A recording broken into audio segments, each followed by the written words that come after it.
சுவையான குல்ஃபி ரெடி.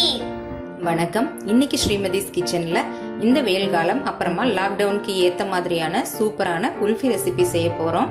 இதை நம்ம வீட்டில் இருக்கக்கூடிய பால் அப்புறமா சர்க்கரையை வச்சு ரொம்பவே ஈஸியா செஞ்சுடலாம். இப்போ நான் இங்க வச்சிருக்கிற பாதாம், முந்திரி, ஏலக்காய் இது எல்லாமே ஆப்ஷனல் தான். இது இல்லாம கூட நம்ம குல்ஃபி செய்ய முடியும். அதுக்கு நான் இன்னைக்கு 1/2 லிட்டர் பால் எடுத்திருக்கேன். பால் தண்ணி இல்லாம நல்ல திக்கான பாலா எடுத்துக்கோங்க. 4 டேபிள் ஸ்பூன் அளவு சர்க்கரை எடுத்திருக்கேன். உங்க இனிப்புக்கு தகுந்த மாதிரி சர்க்கரை கம்மியாவோ அதிகமாவோ நீங்க சேர்த்துக்கலாம். ஃபர்ஸ்ட் நம்ம பாலை சூடு பண்ணிக்கலாம். பால் சூடாகிறதுக்குள்ள ஒரு மிக்சர் ஜார்ல பாதாம், முந்திரி அப்புறமா ஏலக்காவை லேசா பொடிச்சு எடுத்துக்கலாம். இப்போ நம்ம அரைச்சு எடுத்துட்டோம். அரைக்கும் போது ரொம்ப நைஸா அரைக்காதீங்க. இந்த மாதிரி கொஞ்சம் கோர்ஸா எடுத்துட்டீங்கன்னா நம்ம குல்ஃபி சாப்பிடும்போது மென்னு சாப்பிட்றதுக்கு நல்லா இருக்கும். பால் இந்த மாதிரி கொதிச்சு வரும்போது ஸ்டவ்வை சிம் பண்ணிக்கோங்க. மேல இருக்கிற ஆடைய அப்படியே உள்ள எடுத்து விட்டு கலந்து விட்டுக்கோங்க. பாலை நடுவில் இந்த மாதிரி கொஞ்ச நேரம் கலந்து விட்டுட்டே இருங்க.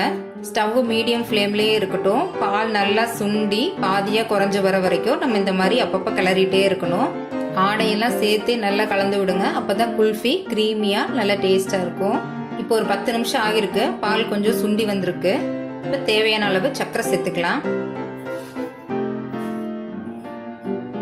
இது கூடவே நம்ம பொடிச்ச பாதாம், முந்திரி, ஏலக்காவை சேர்த்துக்கலாம். இது எல்லாத்தையும் நல்லா ஒரு வாட்டி மிக்ஸ் பண்ணி விட்டுக்கலாம். இப்போ கரெக்டா 20 நிமிஷம் ஆயிருக்கு. பால் 1/4 லிட்டர் அளவுக்கு நல்லா சுண்டி வந்திருக்கு. இப்போ நம்ம ஸ்டவ் ஆஃப் பண்ணிடலாம். இதுல இனி தண்ணி சேர்க்க கூடாது. பால் இந்த மாதிரி கொஞ்சம் திக்கா கிரீமியா இருந்தாதான் குல்ஃபி நல்லா இருக்கும்.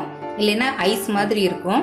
இப்போ இது நல்லா ஆறி வர வரைக்கும் நம்ம ஆற வச்சிடலாம். கொஞ்சம் கூட சூடே இருக்க கூடாது. இப்ப நம்மளோட பால் நல்லா ஆறிடுச்சு. இதை நம்ம டம்ளர்ல ஊத்திக்கலாம்.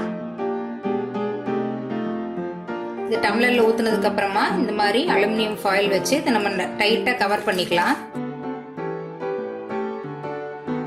அலுமினியம் ஃபாயில் இல்லாதவங்க சாதாரண பிளாஸ்டிக் கவர் போட்டுக்கோங்க. அதை கட்டுறதுக்காக ஒரு ரப்பர் பேண்டோ இல்லைன்னா த்ரெட்டோ வச்சு கட்டிக்கோங்க. இப்போ இதுக்கு நடுவுல இந்த மாதிரி சின்ன சின்னதா ஹோல்ஸ் போட்டிருக்கேன். ஐஸ்கிரீம் ஸ்டிக் வைக்கிறதுக்காக. சும்மா வச்சோம் அப்படின்னா விழுந்துரும். அதனால இந்த மாதிரி சின்னதா ஒரு ஹோல் போட்டுட்டு உள்ள வச்சுக்கோங்க. இது எல்லாத்தையும் ஃப்ரிட்ஜில் ஃப்ரீசர்ல 8 மணி நேரம் வச்சு எடுத்தோம் அப்படின்னா நம்மளோட குல்ஃபி சூப்பரா ரெடி ஆயிரும். இது எல்லாத்தையும் ஃப்ரிட்ஜுக்குள்ள வச்சிடலாம். இப்போ கரெக்டா 8 மணி நேரம் ஆயிடுச்சு. நம்ம இதை ஓபன் பண்ணி பார்க்கலாம்.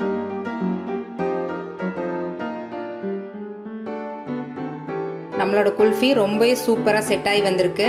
நம்ம குல்ஃபியை உடனே எடுக்கிறதுக்கு வராது. அதனால நார்மல் வாட்டர்ல ஒரு 20 செகண்ட் இந்த மாதிரி வச்சுக்கலாம். ஒரு 20 செகண்டுக்கு அப்புறமா லைட்டா இந்த மாதிரி 2 சைடு திருப்பணும் அப்படின்னா நம்மளோட குல்ஃபி ஈஸியா வெளியில வந்துடும். பாருங்க, பார்க்கவே எவ்வளவு சூப்பரா இருக்குன்ட்டு. நல்ல கிரீமியா வந்திருக்கு. நம்மளோட ஹோம்மேட் குல்ஃபி ரொம்ப சூப்பரா ரெடி ஆயிருச்சு. இந்த லாக்டவுன்ல வெளியில எல்லாம் எதுவும் வாங்கி சாப்பிடாம வீட்டில் இருக்கிற பொருள்களை வச்சு இந்த மாதிரி டேஸ்டா செஞ்சு சாப்பிடுங்க. சேஃபா இருங்க. இந்த வீடியோ பிடிச்சிருந்ததுன்னா லைக் பண்ணுங்க, ஷேர் பண்ணுங்க, கமெண்ட் பண்ணுங்க. மறக்காம ஸ்ரீமதிஸ் கிச்சனை சப்ஸ்கிரைப் பண்ணுங்க. தேங்க்யூ.